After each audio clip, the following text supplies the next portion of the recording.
கிறிஸ்துவில் மிகவும் பிரியமானவர்களே, மறுபடியுமாக பிளஸ்ஸிங் டிவோஷன் என்ற இந்த ஆசீர்வாத தியானம் நிகழ்ச்சியின் மூலம் உங்களை சந்திப்பதிலே மகிழ்ச்சி அடைகிறேன். இந்த நேரத்திலும் நான் தியானிக்க போகிற காரியம், வனாந்தரத்தில் வழி திறக்கிற தேவன். அதாவது வழியில்லாத சூழ்நிலையிலே வழிகளை திறக்கிறவர் நம்முடைய ஆண்டவர். ஏசாயா 43 அதிகாரம் 19 இப்படி சொல்கிறது, இதோ நான் புதிய காரியத்தை செய்கிறேன், இப்பொழுதே அது தோன்றும், நீங்கள் அதை அறியீர்களா?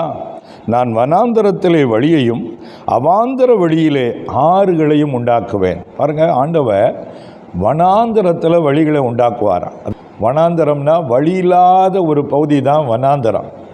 அதாவது நம்ம ஊர் நாடுகளில் வழி இருக்கிற மாதிரி வனாந்தரத்தில் அவ்வளோ ஈஸியாக வழி கண்டுபிடிக்க முடியாது.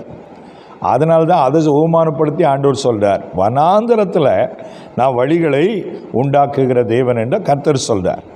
என் வாழ்க்கையில் ஒரு வழி தெரியலையா, வேலைக்கு வழி தெரியலை, கல்யாணம் பண்ணுறதுக்கு வழி தெரியலை, பொண்ணு கிடைக்கல, மாப்பிள்ளை கிடைக்கல, என்ன பண்ணுறதுன்னு தெரியல, ஒரு வழியும் தெரியல, இந்த கடனை எப்படி அடைக்கிறேன்னு தெரியலை, பிள்ளையை எப்படி கல்யாணம் பண்ணி கொடுக்குறேன்னு தெரியல, ஒரு வழி இல்லையே, பணம் இல்லை, காசு இல்லை, நகை இல்லை, என்ன செய்ய தெரியலையேன்னு வழி தெரியாமல் முழிச்சுக்கிட்டு இருக்கிறீங்களா?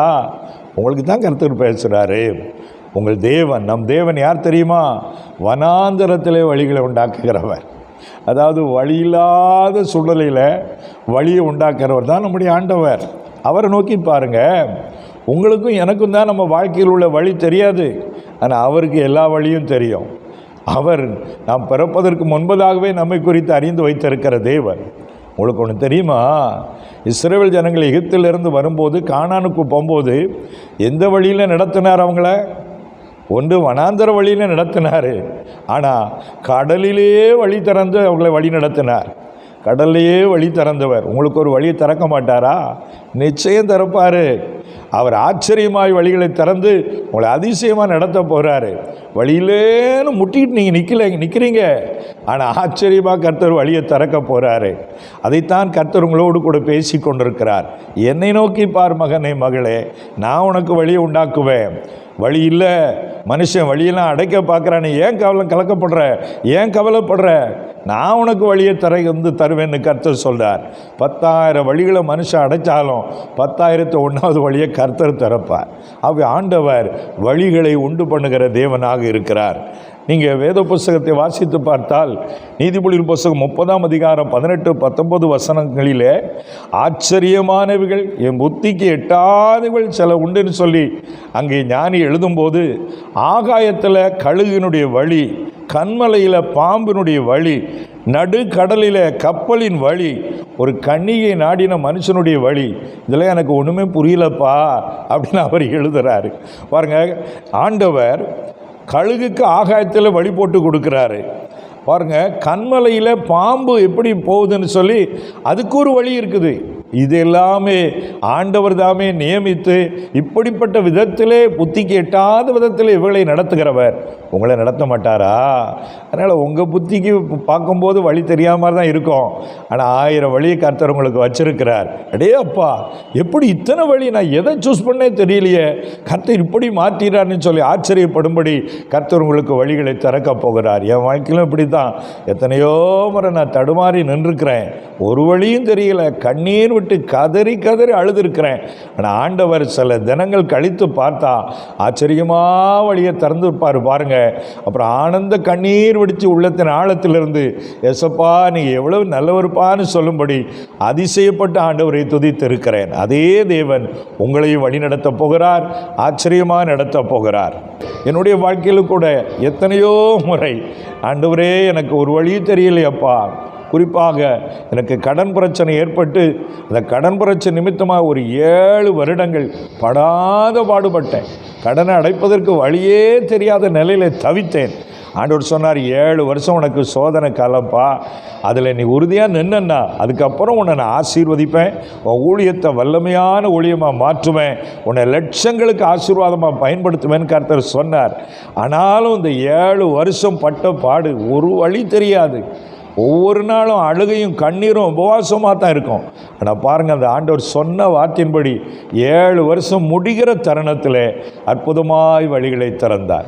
ஆச்சரியமாய் கடன்களை அடைக்க கர்த்தர் கிருபை கொடுத்தார். ஏறக்குறைய 90% கடனை அடைத்து முடிக்க கர்த்தர் உதவி செய்தார். அதனால தான் அந்த வருஷம் நாங்கள் 20வது ஆண்டு ஸ்தோத்திர கூட்டம் வச்சோம்.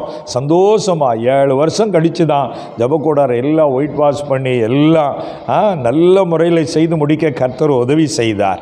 வழியை ஆண்டவர் திறந்து கொடுத்தார், கடன்களை மாற்றினார். என்னுடைய நண்பர் ஒருவர் என்னுடைய பிள்ளைகள் திருமண காரியங்களுக்காக 2 பிள்ளைகள் திருமணத்திலும் 10 லட்சம் ரூபாய் கொடுத்து உதவி செய்தார். அந்த பணத்தை மீண்டும் கொஞ்சம் கொஞ்சமாக கொடுத்து வந்தாலும் ஒரு 3 லட்சம் ரூபாய் கொடுக்க முடியாமலே இருந்தது. ஒரு வழியும் தெரியலையே ஆண்டவரேன்னு அதுக்காக எவ்வளவோ முயற்சி எடுத்தேன். பாருங்கள், சமீபத்தில் அதையும் கொடுத்து முடிப்பதற்கு கர்த்தர் வழி திறந்தார். அதே கர்த்தர் உங்களுக்கும் வழிகளை திறப்பார், ஆச்சரியமாய் வழிகளை திறப்பார். கவலையே படாதீங்க. ஆனால் நீங்கள் செய்ய வேண்டியது, ஆண்டவரே எனக்கு நீங்கள் வழியை தரங்க ஆண்டவரே, நீங்கள் வழி காட்டுங்க ஆண்டவரே இந்த ஆண்டோடத்தில் ஜெபம் பண்ணுங்க. இயேசு சொல்லுகிறார், நானே வழியும் சத்தியமும் ஜீவனுமாய் இருக்கிறேன் என்று. அவர்தான் நம்மை பரலோகத்துக்கு கொண்டு செல்கிற வழியாக இருப்பது மாத்திரமல்ல, இந்த உலக வாழ்க்கையிலும் பிரச்சனை நேரத்தில் வழி திறந்து நமக்கு உதவி செய்கிற நல்ல ஜீவனுள்ள வழிகாட்டியாகவும் இருக்கிறார். ஆகவே இந்த வழிகாட்டுகிற தேவனை நோக்கி பார்த்து நாம் எல்லாரும் ஜெபம் பண்ணுவோமா? ஆண்டவர் நமக்கு வழி தரப்பா. நாம் ஜெபிப்போம். மகா கிருபையும் மிகுந்த இரக்கம் நிறைந்த அன்பின் பரலோக பிதாவே, வனாந்தரத்தில் வழிகளை உண்டாக்குவேன் என்று சொன்ன தேவனே, என் வாழ்க்கையில் ஒரு வழி தெரியலையேன்னு எந்த சகோதரிகள் கலங்கி இப்போ இந்த செய்தியை பார்க்குறாங்களோ அவங்க வாழ்க்கையில் வழி திறப்பதாக, அடைப்பட்ட வாசல்கள் திறக்கப்படுவதாக. ஆண்டவரே, ஆச்சரியமான வழிகள் திறக்கப்பட போகிறதற்காய் நன்றி சொல்லுகிறோம் ஆண்டவரே. அப்பா பிதா உமக்கு ஸ்தோத்திரம். ஆண்டவரே, கண்ணீரோடு இருக்கிற அந்த சகோதரியை பாரும், அழுது கொண்டு இருக்கிறார்கள், புலம்பிக் கொண்டு இருக்கிறார்கள். ஒரு வழி தெரியலையே, நான் என்ன செய்ய போகிறேன் என்று சொல்லி.